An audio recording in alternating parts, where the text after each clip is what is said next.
નમસ્કાર મિત્રો, હું છું ડૉક્ટર નિધિ મોદી અને આપનું સ્વાગત છે હોમિયોપેથી વિથ ડૉક્ટર નિધિ મોદીમાં. આજે આપણે એક કોમન પ્રોબ્લેમ વિશે વાત કરવા જઈ રહ્યા છીએ.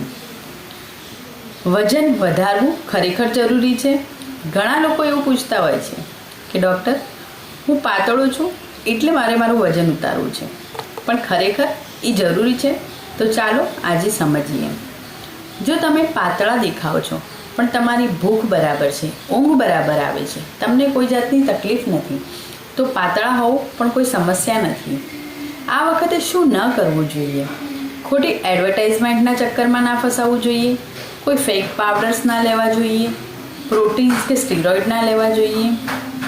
પણ જો ખરેખર તમને તકલીફ છે, કોઈ ઇસ્યુ છે, જેમ કે ડાયજેશનને લગતા ઇસ્યુ છે, ઇરિટેબલ બોવેલ સિન્ડ્રોમ છે, એસિડિટી, એ બધી સમસ્યાઓ વધારે રહે છે, એન્ઝાયટી અને ડિપ્રેશનમાં પણ અમુક વજન ઉતરતા હોય છે, ડાયાબિટીસ છે, હાઇપરથાઇરોઇડિઝમ છે, આવી બધી સમસ્યાઓ છે, તો તમને હોમિયોપેથી ચોક્કસ મદદ કરશે.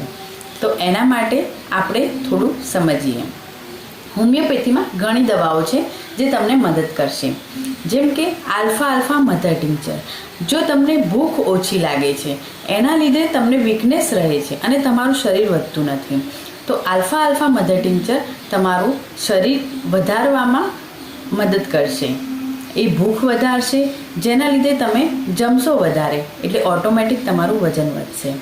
એવી જ રીતે ફોસ્ફરસ, નાઇટ્રમ્યુટ વગેરે જેવી દવાઓ શારીરિક અને માનસિક રીતે તમને ક્યોર કરીને તમારું વજન વધારવામાં મદદ કરે છે.